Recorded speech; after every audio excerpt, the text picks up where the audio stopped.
in being, Latino but not fitting in with the Latino community, but not being light skinned enough to be white and not being brown enough to be part of that community. And then I was now gay, and I come from a religious family. My stepfather's a pastor. I grew up in the church.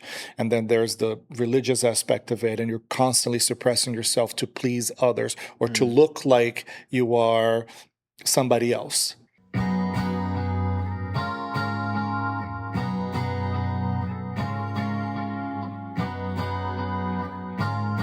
What it do, what it do. It's your boy Andre Spruell, and you're tuning in to Middle of the Fence podcast. Thank you so much for taking time out of your day, whether you're listening, watching, or both. As I like to say, time is the most valuable thing on this earth because we can spend it but can't make it back. So as always, thank you for your time. And for those that are tuning in, you can notice that the setup is a little different. It's because we have a very special guest today. Please welcome today's guest to Middle of the Fence, Fab. Thanks for joining, man. Thank you for having me.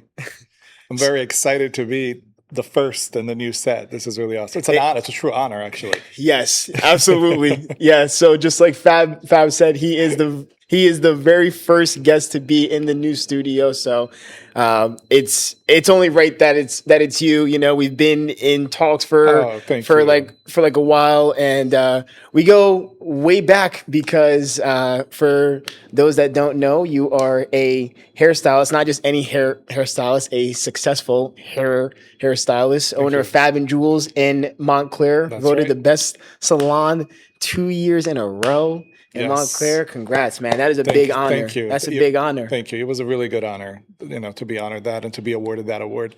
It was nice. We worked hard and it paid off. Absolutely. So if you're ready, man, we can delve into the story and the upbringing that, with what you had to go through and all that you navigated to help reach the successes that you have so far. So ready to get into it? Let's do it. All right. So you actually grew up in Brazil and moved to this country when you were 13 years old. So do you mind just briefly delving into what the upbringing was like in Brazil, and then just the transition of the shock factor and things of that nature when it came to moving to the U.S.? No, yeah, absolutely. Living in Brazil at that time, 20-something years ago, it was a different time. It was a different time there, too. I come from a very humble beginning. My family is a humble family. I grew up in a urban town, limited resources, dangerous, and very, I can safely say, on the rougher side, and at that time. And we had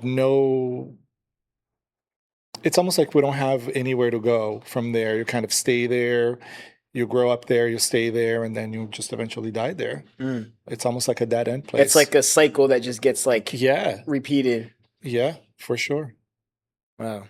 And then as far as that urban upbringing, was that both in Brazil and the US, or was there like a difference when it came to that? Yes, but on a different level. In Brazil, like I said, we were a very humble family, very modest. And then when my parents had the opportunity to take us out of Brazil and bring us here to give us a better opportunity, it was, it was something unimaginable. And when we got to the States, we also lived in an urban area, but it was very different. Urban areas here are orderly, or some of them are more orderly than others, of course, than it was in Brazil. There's actually some rules that we had to follow. But it was urban nonetheless. So we were from a city into another city. It was a transition. I'm sure it was. But we made it. And that's all you can do at the end of the day, is just make it and just like try your best. So, I mean, how was it like just coming here as a teenager, like not knowing the language? And I feel like, because we spoke about it prior, how when you just move to like a different country, if you're like a young kid, like 5, 6 years old, you're still young enough to like adapt to like the culture, like the language and all that. But when you come here as like a teenager or at an age that's higher than that, it can be a lot more difficult. So do you mind like delving into like what it was like making that transition, teenage years into grown up life. Yeah, no, absolutely. I mean, getting here, my parents decided that it would be best for us. It would be easier for us to be acclimated if we became Americanized as soon as possible. Hmm. So we kind of left our Brazilian traditions and culture behind, and then we adopted all of the American ones. And shortly after that, we went straight to school, we learned English, and then we became Americanized, if you will. Hmm. It was a conflict because there was something that we knew, and then versus what we had to become or had become, we were kind of lost in the middle as kids. Well, me as a teenager, I had no choice but to kind of bounce back and forth until I actually found my way. And like you said, we've talked about it before. Having that, being a teenager, going through that, your mind you're always uncertain because you never really know where you're going to fit in, you know. And I've said it to you before. It came to a point in my life where I obviously was an American, but I also now was not Brazilian enough. So I really was in the middle, trying to navigate that. And that's an interesting perspective because I've spoken about like, oh yeah, it's like for me, it was the race side of things, like not being black enough for the black kids, not being white enough for like the white kids, and then like just culturally, just how different it was. But Absolutely. I never really thought about it from that perspective, where like it reaches like that point where like you make that transition, and it's like Yeah. it's like I'm too much or too little for one side or like the other. You know what I mean? So Yeah, you really don't fit in because you're neither one nor the other. So you're constantly trying to battle where do I go? Where do I fit in? Where am I going to start building something? but do you feel like the strength of that is like it forces you to be on your own, let's say, and kind of like forge like your own path? Because I mean, you always find like-minded people along the way, Yeah. obviously, but when I feel like when you're truly caught in the middle of two or more worlds, it kind of forces you to just grow up and just say like fuck it, like I got to find a way and just create like my own path. So do you think that that Yeah. was probably the biggest catalyst for it? For sure. You create your own. Since you don't belong anywhere, create your own. And in growing up with that, you start finding people that are like-minded, that have been through something similar, and you start building your chosen family in your circle of friends. So it's almost like a group of misfits that now, we're a fit for each other. So I can honestly say that that was my relationship with the group of friends that I've built. We all had a similar background or come from a similar situation, and we were like, well, at least we have each other. It's somebody that I can relate to. Absolutely. Yeah, and it's important, and you can find the people that have the similar values and come from like even if they come from different walks of life, For it's sure. like and like I have friends that grew up in many different ways, you know, whether it was like an affluent acres or a tough terrain or in the middle, like how your boy was, you know, Right. like it's just like, but the core values are the same, and like I feel like again when you are navigating through like that like authenticity like wave, and that's how you find your people as well, because you just hold those same values regardless of where you come from. For sure. And I love that you said, finding your authenticity or becoming an authentic person. You don't really know what that is.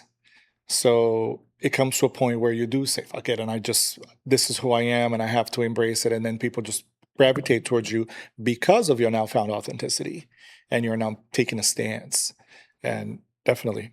Would you say that like because for me personally, finding my authenticity was like it took a while, you know, like I'm 30 now, so I'm well aware that I have more than half my life to live, God willing, you know, but finding my voice and that authenticity really started in like my late 20s, and this podcast has helped out a lot. So thanks for everyone that's tuning in. I want to mention that Yeah. at this time. So for you, like when it comes to like when it came to like finding your authenticity and things of that nature, is there like a moment that like stands out for you, or was it just more so like it kind of just happened as you progressed through life? I want to say I started finding that voice around 18, 17, 18. I was also more comfortable with my sexuality. And, coming from a religious family, I was really finding my ground, finding my footing. So around that time, that's when I decided that I needed to be authentically me, and the people who were for me were going to find me. So, but I Right. feel, but I feel that we're constantly adjusting that. We're constantly finding that authenticity because we're constantly in need to fit in different scenarios, in different occasions of our lives, in different situations, And just how fast life moves, and life is all the moving at a time. much quicker rate Then than we can like adjust. yeah, Yeah, then we yeah, for it's like sure. just trying to keep up. You're just like, shit, Yeah, man, I'm just trying my yeah. best out here to like keep up with And things. then by the time you do keep up with it, it's time to change again. It's time to do Exactly. something. So you never really catch up. You can just keep it moving every single time. That's it. That's it. Yeah. And you touched on the fact that coming out was one of the ways that you were able to find your authenticity. And one of the things that stood out from our previous conversations was you didn't know what struggle to pick, so you picked like a little bit of Yeah, everything. yeah. When I was going through the struggle line, I couldn't pick one, so I took all of the struggles. In being, Latino but not fitting in with the Latino community, but not being light skinned enough to be white, and not being brown enough to be part of that community. And then I was now gay, and I come from a religious family. My stepfather's a pastor, I grew up in the church, and then there's the religious aspect of it, and you're constantly suppressing yourself to please others or to Mm. look like you are somebody else. So by the time you come, and it's exhausting. And that generates a lot of anxiety, that creates a lot of insecurity. And around 17, 18, that's when I decided to I have to be me. It wasn't easy. It was kind of I'm like, sure, especially when you come from a family that's oh, very yeah. religious, especially like South American, Yeah, like oh, real yeah, religious family. for Woo, sure. woo. For sure. And it wasn't really coming out of the closet. It was kind of like putting a toe outside of the closet, feeling that water, what it was like. And then the whole foot came out, and then the whole leg came out. And little by little, I was authentically me, and I was living in my truth and in my life, and I was finding my way. Made a lot of mistakes during, as you should, as a young man. Absolutely. But, I do have to say, I don't have many regrets. I was fortunate enough to really live and feel authentically me at that And time.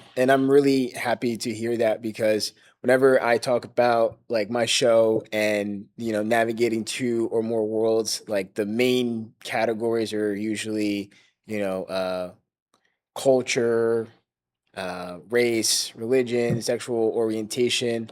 And was there like, were you just scared of like losing the important relationships in your life with that? Because I feel like, 'cause obviously, like my brother also came out, or actually around like that same age too, Yeah. and had him on the show, of course, Yeah. obviously. I think I And remember when your brother came out. yeah. I was already doing the family's hair at that time. Yeah. Yeah. So I mean, I was able to get a firsthand perspective on it. And again, it's something that I personally won't ever have to go through, but like seeing that firsthand and how much stress and anxiety it Oh, yeah. causes, and just finally being able to come out and then live in your authentic, truest form. Like I feel like it's so important to do that, but it's I feel like it's a little easier to make that jump if you have that love and support behind you, because obviously like not everyone is going to see eye to eye with it or understand it. So was it something that like your family and people close to you eventually like came around to accept you for who you are, or was it something that like they just like deaded all You know, like I, all talks? I love this side of the conversation because during that time we found mutual respect. And I was never a fan of the word acceptance, because when you have to accept something, or when you're in the position where you can accept something, it puts you in a higher position, in a position of power, which you get to deem what's acceptable or not. And I have said to my parents before, I don't need to be accepted, I just need to be respected. Mm. And we found respect, and they respect me and I respect them. And it took some work, but we got there. Yeah, and I like the way that you put it, being respected. Yeah, That's what's most important, because that translates across the board. for sure. Like when it comes to that, because there can be, even if you don't see eye to eye with someone, like having that respect Like, I actually did a episode like not that long ago about the importance of being respected more than being liked, 100%. because again, that was something that growing up for me, I was such a people pleaser, man. Oh Like I yeah. was like, and a lot of people can like, yeah, Overachiever. Yeah. yeah, exactly, and a lot of people can relate to that. But it was like, okay, but when you dip your toe to start hit that respect line, it's like, all right, I'm gonna be seen as the bad guy in certain like situations, or just relationships or things like in general. But as long as I know that I can stand in my truth with it, then that's what's most important. Yeah. The whole crave for acceptance is such a dark space for anybody, whether you're a child, a teenager, or an adult. You're always seeking for that acceptance, and then we become performative. And everything that we do is to please others and to kind of gain that recognition and be like, well, how about now? Do you like me now? Am I acceptable now? Am I enough now? And then you just start performing, performing, performing, and then you lose who you are. I literally couldn't put it better. Like I literally can't put it better. And I'm Yeah. curious to hear like your thoughts on this for the acceptance portion of things. Do you think more people in today's day and age are leaning towards that way of wanting to be more accepted than in previous years or generations, because of things like growth in like technology and people feeling like they're more lonelier than ever? Like what would you Well, I say with mean, that? this could get very controversial if we're going to talk about, people seeking acceptance, because I do think so. I think that the people now we're looking for acceptance. We're looking for you to accept us for who we are, when that's not up for discussion. That's not really a debate. The debate should be, this is who I am. How can we find middle ground so that we can respect each other? And sometimes I see two groups, and I'm not only talking about the sexuality aspect of it, Hmm. of religion, race. Two Hmm. people are fighting over something, and they're being very passionate about their side of the story or their side of what they believe in. And there's such a beautiful middle ground right there, super visible for everybody that's on the outside, but they can't because they want to be accepted. And in order for me to accept it, I have to force you to like me so that you can accept me, Hmm. as opposed to me just saying, like, listen, let's agree to disagree. I respect you, you respect me, you live your life, I live my life. We can probably even build something great together. But since I'm looking for acceptance and you are looking for acceptance, we're always going to shove that down each other's throats so that we can be accepted. And people just taking too much shit Oh, personally. yeah. Like Oh, my God. that's like, if there's a lesson that we can just like tell people, don't take too many things personally. Oh, yeah. Like, you know what I mean? Because it's just like everything is not about you. And it's not a personal attack on you or your character or you know what I mean. If I have an opinion about something, if I like black and you like colors, if I say I don't like colors, I'm not attacking you. I'm not calling your mother names, which I love your mother. Shout out, Shout shout out, out mom. to your mom. Like, it's not a personal attack. I think because we are so guarded and we're so heavily looking for acceptance, anything is a personal attack to our character, to who we are, to what we have, and it's really not that deep. Yeah. And right, we're really like, taking a crap like on certain things, but it's just also too. I'm like, I don't know if it's because like people are saying like this generation's soft and da da da. But I mean, They are. yeah. They are. I can definitely see the difference, because I personally feel that since I was born in '96, I was like the Cusp. last. I was like, yeah, I literally was on like the cusp of like the old school, and then like the transition of how everything is into like today. So there's definitely a difference. I mean, you can't act like there's not, even Oh down to yeah. things like participation trophies. Like there's no like first, second, third. It's Oh, I like hate those. everybody's No, a winner. That's not how life no, goes. that's That's not not even how a real life goes. thing. That's not even a real thing. You know, I don't know if I told you this, but I also teach at a cosmetology school, Hmm. and I tell my students all the time that hairstylists that put on a show, it's to overcompensate for how mediocre their work really is. So I said, so yes, you can't charge more money because your work is not that. So in order for you to feel like you're worth a little bit more money, you have to put on a bigger show and you have to act a fool. And that kind of loses the essence of our industry. But I think that that's all the way around. that would apply to anything and everything. You know, you don't get a participation trophy for a show up. There are certain things in our lives that is a requirement that this is something that you have to do. You have to show up for yourself. You're not showing up for me, you're showing up for yourself. So, and if you didn't do well, why should I reward you for you not doing well? What lesson is there for you to take? What lesson is there to be learned? I'm not saying that I'm going to beat you down either and say that you're not enough, they're not good enough. That's not the case. It's how can we prep you so that you can be better the next time? That's it right there. Isn't it? Yeah. Isn't that the truth? Absolutely. And you just see that across like social media as well, where it's like the people that are like the loudest or have like the most to Oh, say. God. And it's just like, it doesn't mean that they're right or, even are able to speak about certain things at a high level, but it's For just like sure. that's what seems to get rewarded. But and it's funny that you touched on that, because I always say that there's a very big difference between fame and success. You could be famous, but that doesn't necessarily correlate to you being successful, which then makes you infamous. And some people are chasing this clout. They're chasing this thing that doesn't exist, and they don't understand why their lives is not as successful as the other person. But they also don't realize that that person is not successful at all. Everything is a smoky mirror, is a facade. We don't really know what's true or not these days. Absolutely. It's very hard to tell Yeah. these days. Absolutely. For And sure. speaking of the hairstyling industry, because Yes. you touched on it with your students and Yeah. all that. So, what made you decide that that's the route that you wanted to take? I was always passionate about education. I think that education in this particular career is something that you never stop doing.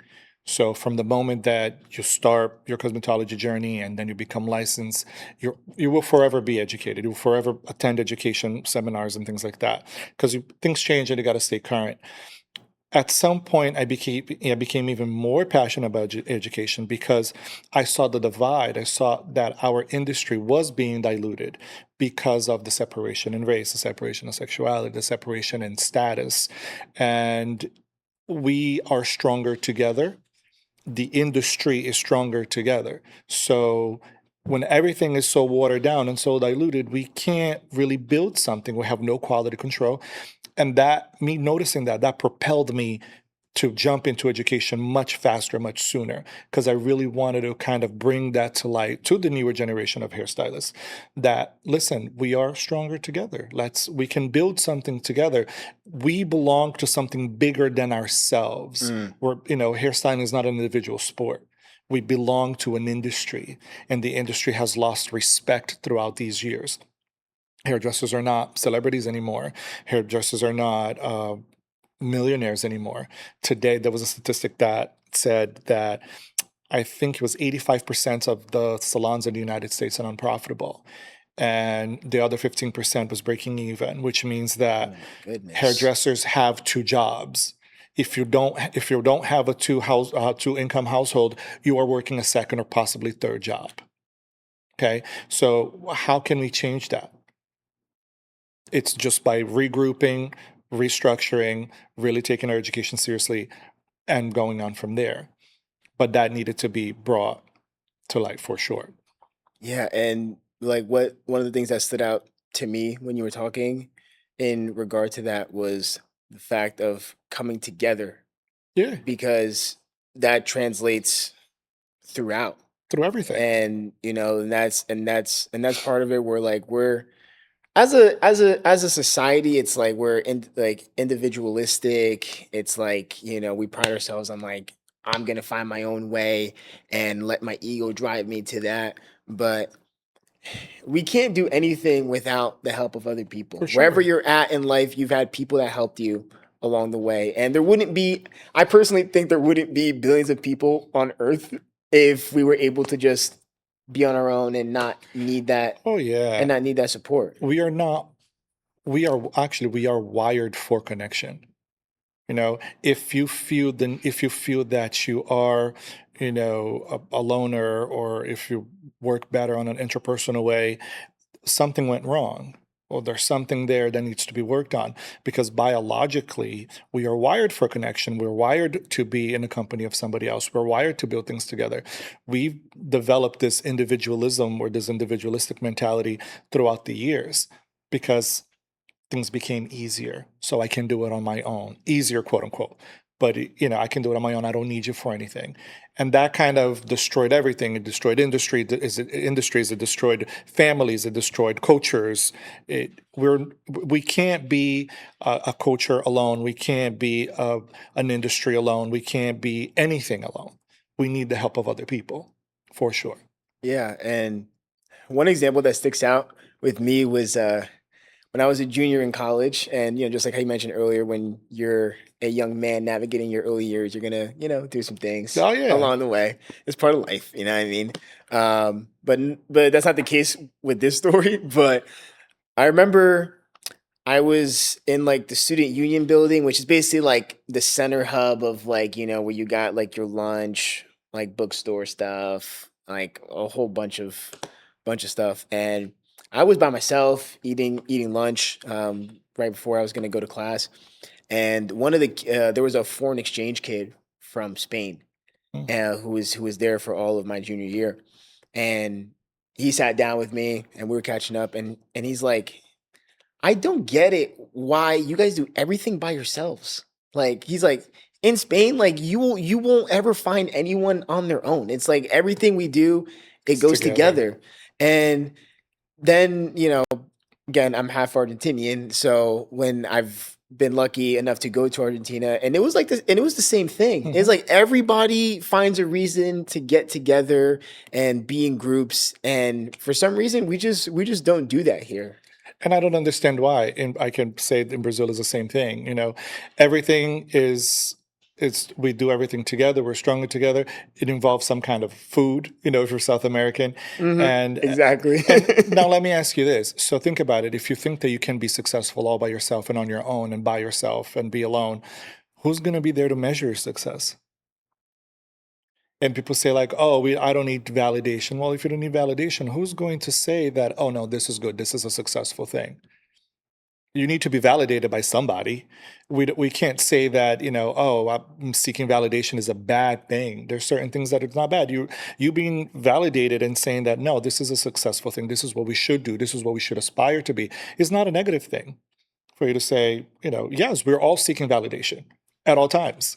Absolutely. And that's why like I feel like a great thing that to like remember for anyone that is on a journey that hey, I'm trying to reach this goal and it's going to take me a certain amount of time to get there to say the least. And I feel like what happens with a lot of people is like they start here, they reach their end goal, and then they look back and forgot about the journey Yeah. along the way. And then it's like, yeah, I'm successful. I've hit all my goals. I reached the mountaintop, but There's no joy. there's no joy. There's no joy in the You're still success. miserable. Yeah. Sometimes it's the journey, not the destination. The journey makes you who you are. And when you get there, you'll realize all of the things that you had to go through to be where you are. And that's what makes it a joyful experience. And you want to share that with somebody. There you go. So There now you I'm going to be at the go. top of the mountain by Yeah. myself. And Yeah. look how great I was. It Yeah. doesn't work that way. So to switch gears a little bit. Sure. Um, two pieces of life advice. So one is have your own back at all times. Mhm. And second, when unsure in what to do nothing. You mind sharing your insight on both of those Yeah, pieces of absolutely. advice? When I say like for you to have your own back, and I'm not saying be alone, be by yourself. I'm saying stand true in who you are. Up to 10 toes down in your authenticity, be you, and who's for you and what's for you will come your way. You also have to put some work into it, but that's what I mean by saying have your own back. And as far as what was the other that I said? When unsure When and what unsure, to do do nothing. nothing. That's where the big mistakes happen.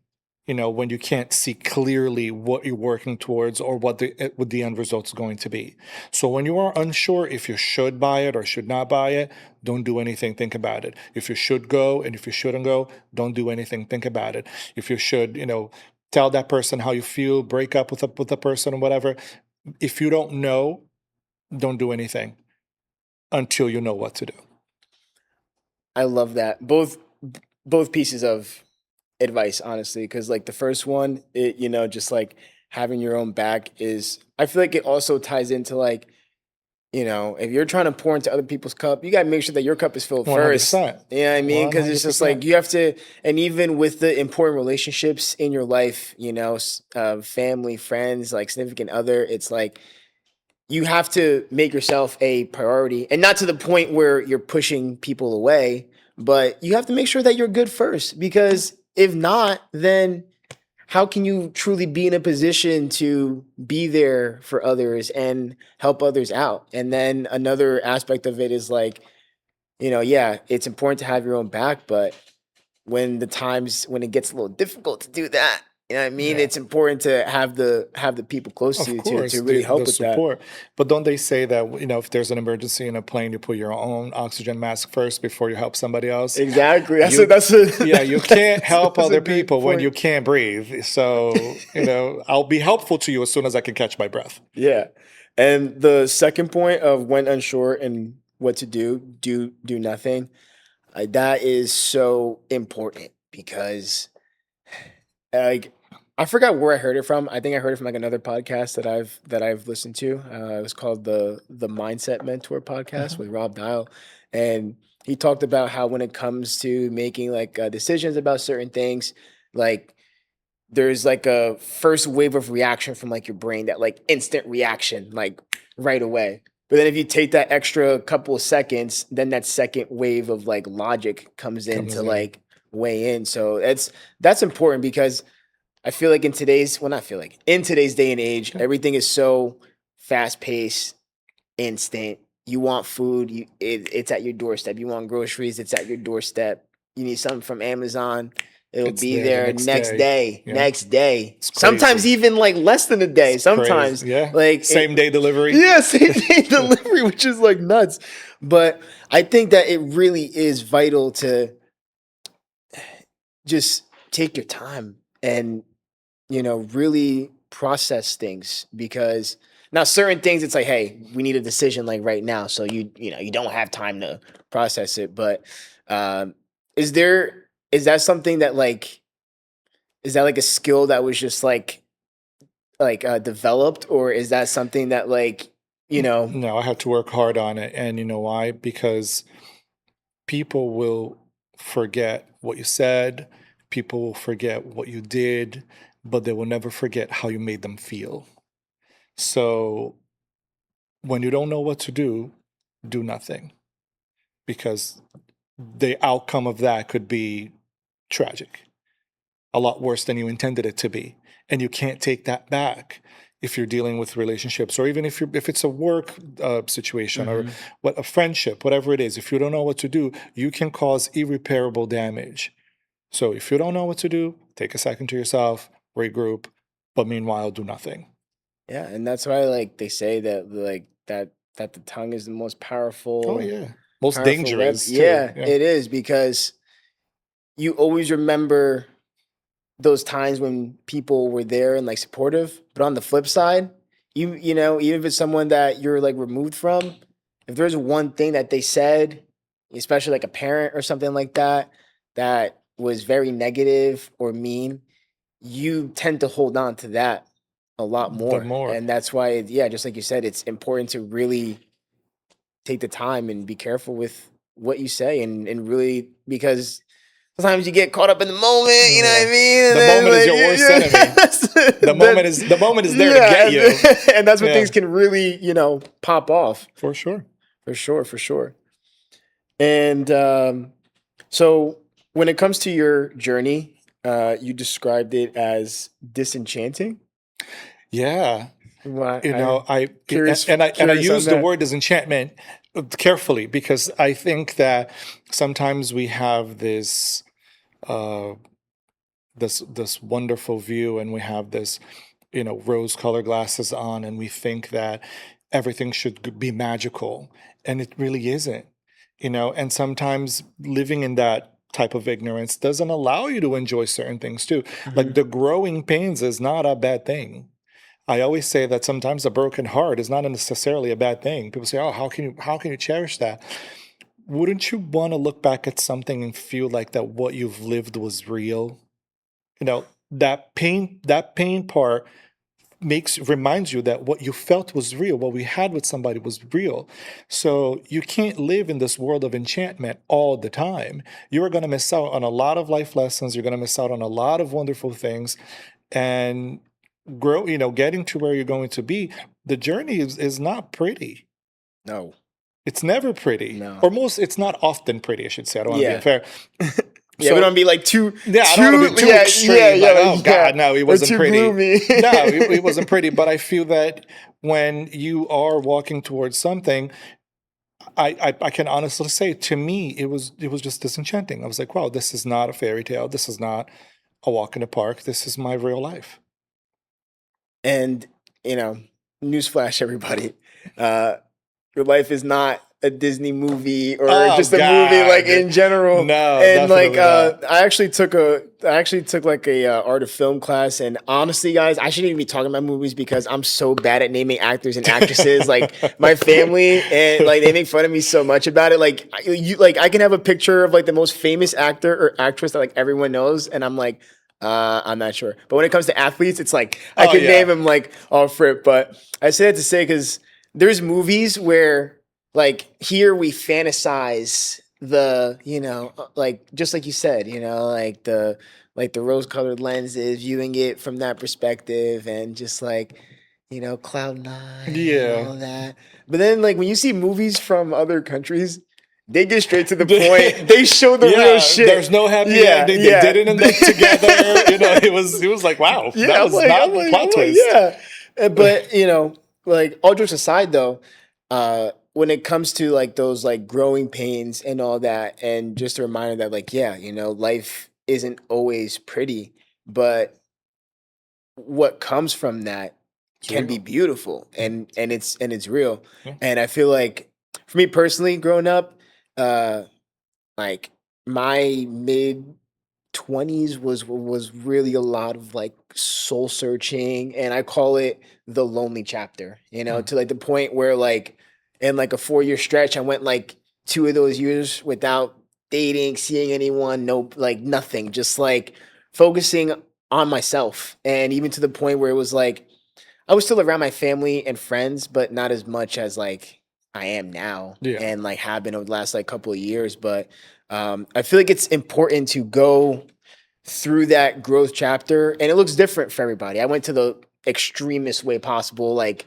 monk Lonely. mode, like like phone on D&D, like I'm finding like my way. But why do you think people struggle with embracing the that growth phase or the difficult chapters that life may throw at them? Because they're worried about what it should look like to others. I think that we struggle embracing that. We struggle enduring that because through my journey, not only my journey is rough, but I'm worried about my journey being appealing to you or looking good to you. And that's why I said that that's part of the disenchantment, that you have to be real. This is what it is. This is my journey. This is what it is. And on the contrary, I believe that rawness draws people to you, as opposed to you saying like, oh, life was rough, but I made it. Look at my journey. It was great. People are like, oh, wow, that's great. But that didn't bring anybody closer to you. And you didn't enjoy that moment of your personal growth, or that personal like search. Yeah, it's and it goes back to all the stuff that we were talking Oh about yeah. earlier. You know what I It all ties mean? together. Just yeah, and I mean, I feel like Instagram is like the number one culprit with that, where like, you can see someone that seems like they're living life lavishly and all this, but if you actually met them, it's like, I talk about that's that not really all the the case. That's time. not really the case, I listen, I talk about this all the time, even at school, when sometimes you see, what you see on the other end. You see a picture of a happy couple. You don't know how many fights it took for them to get that picture.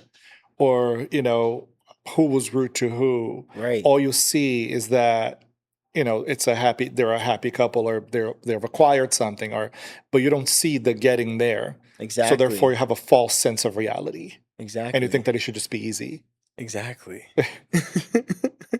So, for a fun fact about you, you mentioned you don't eat anything green. Yes, I don't. So what do you mean by that? Okay. Are we talking like vegetables or like the color green? What's I what's don't. going on I with don't that? eat anything of the color green, but that's not entirely true. Okay. I will eat like the green M&Ms or the green Skittles. I actually like green Skittles. That's as far as green that I will eat. Aside from that, I don't eat anything else green. So what contributed to that? Dude, I don't know. I'm not a salad person. I never was. I don't. I wasn't either. I don't wasn't understand either. salad. I don't. And and if you tell me like, "Ooh, I'm craving a salad," that's not a real thing. Nobody craves a salad. It's Oh, I feel usually like guests say Right. like, yo, like you make me feel seen and heard, Fab. You make me feel seen and heard right now, man. Like for real. People are like, "Oh, I'm craving a." Nobody craves a salad. Nobody's craving a salad. That's not a real thing. We crave a burger. We crave chocolate. We crave. We don't crave leaves and think about it. Your salad is probably more unhealthy than a McDonald's meal or any fast food meal, because you're gonna get yes, I want my greens, but then you put all that dressing, and you put the bread, and then you put the cheese, and then you put all of those things, and now you have a 12,000 calorie salad when you could have just had a slice of pizza. So yeah, no. But to go back to me not eating anything green, I never really liked vegetables, and I never really liked salad. So the green factor, like the greens, never really was appealing to me. Yeah, it took me a long time to get around to eating greens and vegetables and all this stuff because I was just a meat and potatoes kind of guy. There's nothing Like wrong with that, I'm good, you know what I mean? right? But it's like I remember just for etiquette purposes, it's like, oh well, what if you're out on like a date and like they bring salad out to the table? I'm like, I can choose not to eat the salad. It's gonna stay on the plate. Like if I'm at a wedding and the salad comes out, I'll maybe like pick at it just cause. But most of the time, I'm not even gonna like touch No. it. I literally go to whoever is at my table. I'm like, anybody want my salad? Anybody want my salad? Like if it has like cherry tomatoes, I'll eat those because I'll just dip them in the dressing and I'll eat that. But aside from the salad, that there's some good protein or some good carbs coming out. Why are you gonna eat the leaves? Just leave the leaves alone. Exactly. So, as we begin to wrap things up here, what what's one piece of advice? If you feel free to give more than one, you Yeah, obviously absolutely.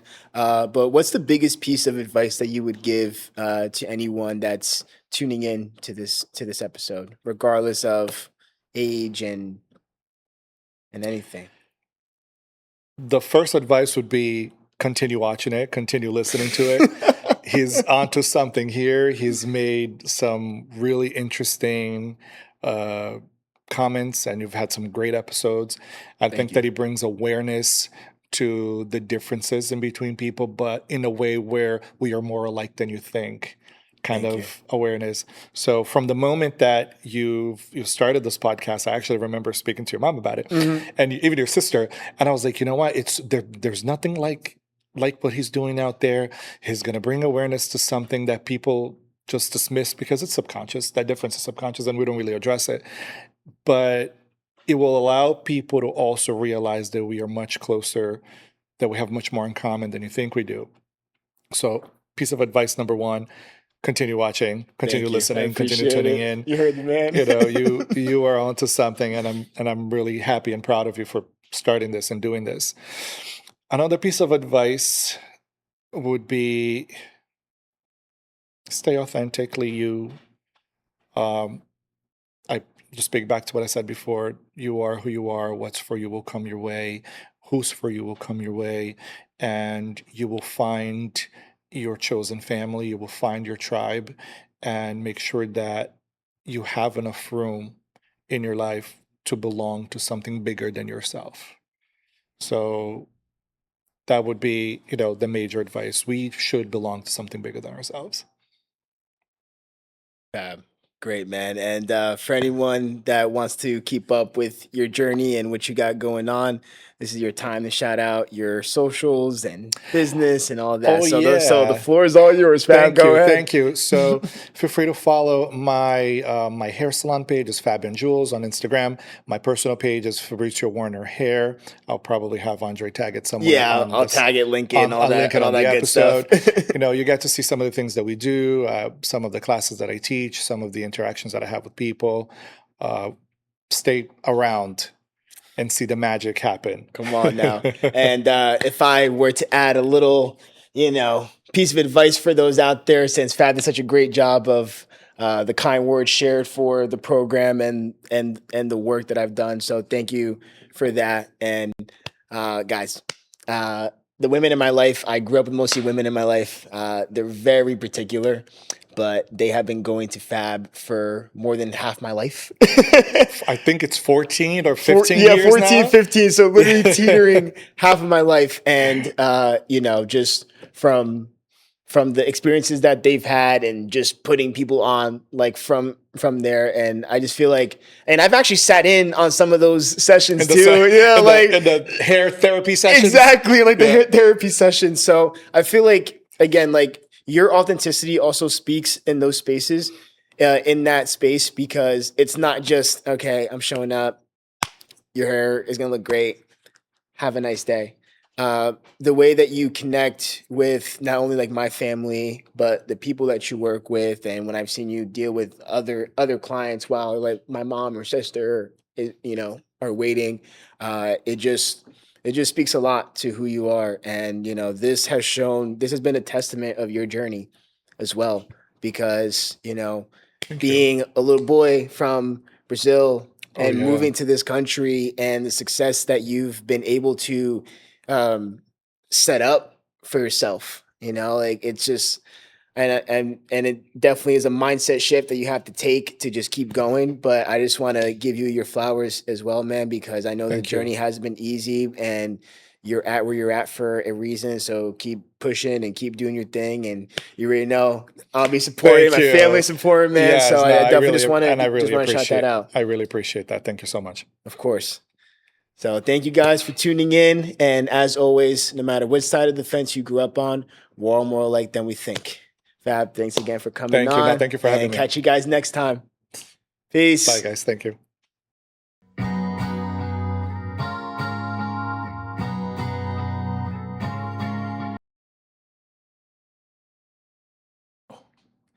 Didn't realize that you were still there after this video.